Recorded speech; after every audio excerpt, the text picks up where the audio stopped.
Hello everyone and welcome to Zack 0, which is a 2.5D platformer released for the PlayStation Network and Steam quite a while ago.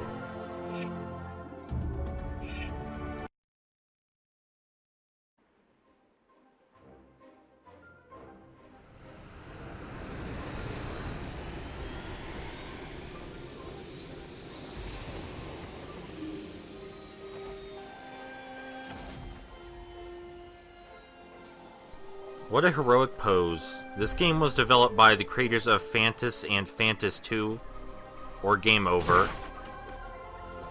There are many references to those works in this game, but this is ultimately a very different title, and if you're looking for more of Fantas, I recommend you check out Ultionis, which I believe is now on Steam.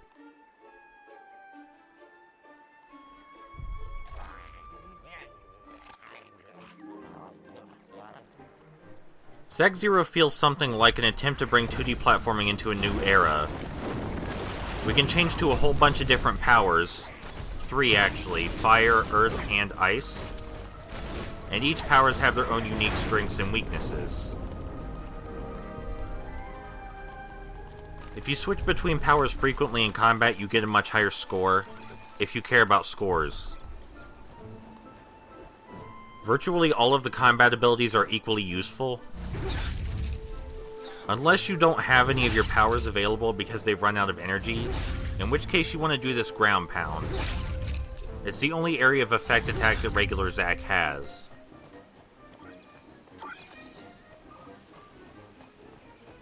These bouncing things we're picking up refill our health, or at least the red ones do. They also increase our score.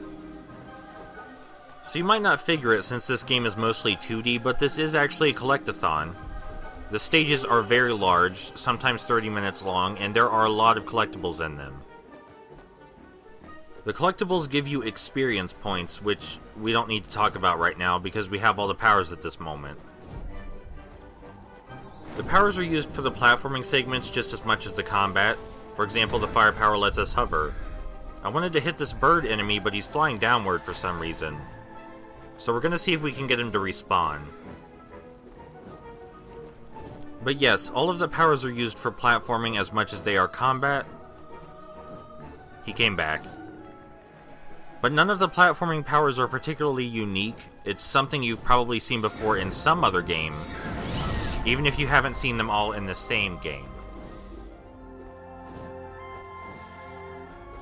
So even though Zack 0 uses a greater variety of special platforming powers than most other platformers, it still comes across as pretty generic.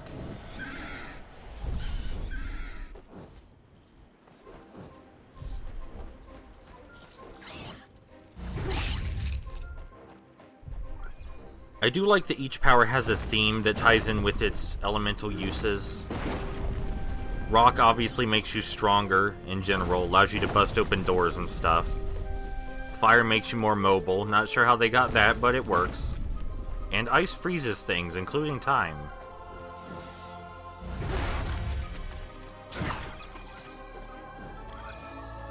None of these abilities get used beyond their most basic functions though, which is kind of disappointing.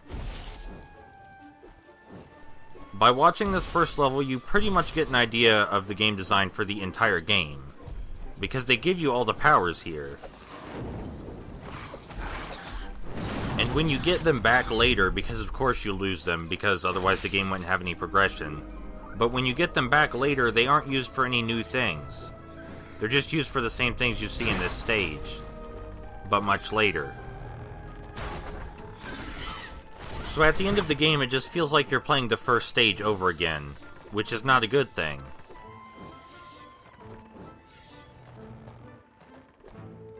You might not have noticed because it didn't make any real gameplay difference, but you can switch between the layers, which is why I call this a 2.5D platformer. The switching between layers is never really used for anything interesting.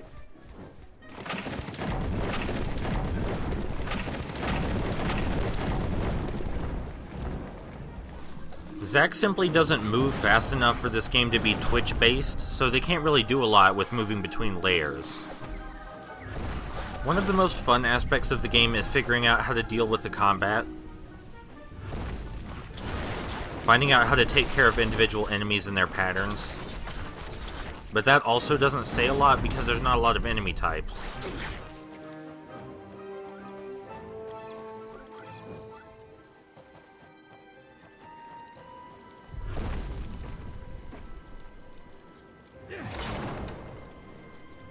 Right here we get to see the ice power. It slows down time, but not as much as you'd think.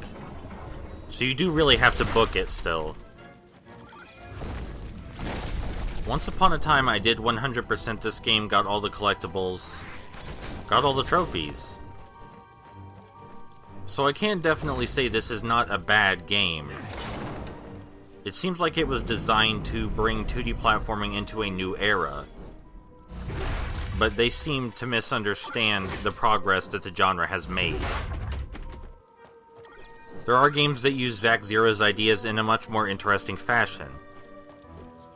And even if a game hadn't used these ideas exactly, the ideas that Zack Zero tries to utilize aren't explored very well. They're all relegated to their most basic functions.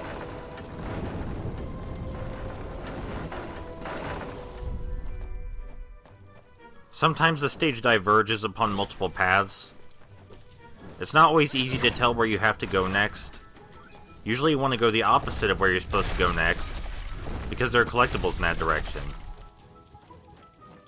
And in spite of most of the levels having a single linear path after you figure out where it is, there is a lot of divergence to get the collectibles. Like a pretty insane amount. I believe one of the later stages has 1,000 of these green things to collect. I was really hoping that by talking about the entire game in the first level, I would not run out of commentary or things to say about the game. But I did.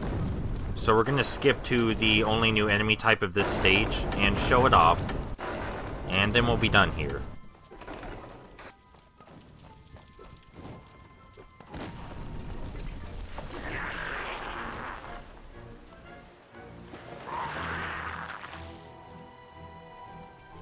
This guy just leaps in the air when he sees us, and he's only vulnerable when he lands. But he's very vulnerable when he lands.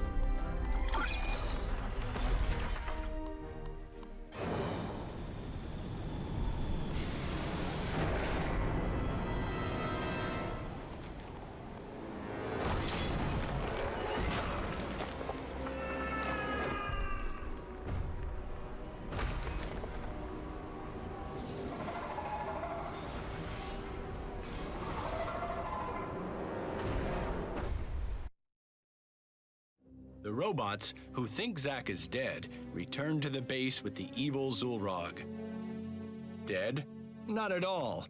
As fate would have it, this will not be the end of Zack. Using the intercom alerts, Kyria manages to wake Zack up from his dizzy state. But what's going on? Something's not right in his suit. The blow has caused serious damage to the suit's system, depleting it of all energy. Will this prevent Zack from completing his mission and rescuing his beloved Marlene?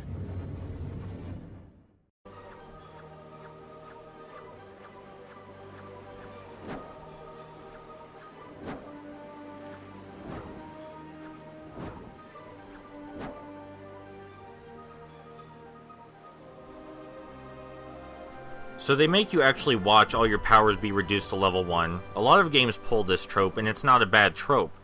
But usually you do new interesting things with your powers when you get them back. And you just don't here. So that was Zack Zero, pretty much all of its design.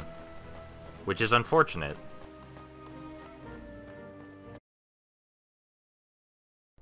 I don't think it's a bad game, I just wish they had more ambition. But that's it for Zack Zero, and I'll see you guys soon. If this game looks interesting to you, it is available on Steam and the PlayStation Network. See you around.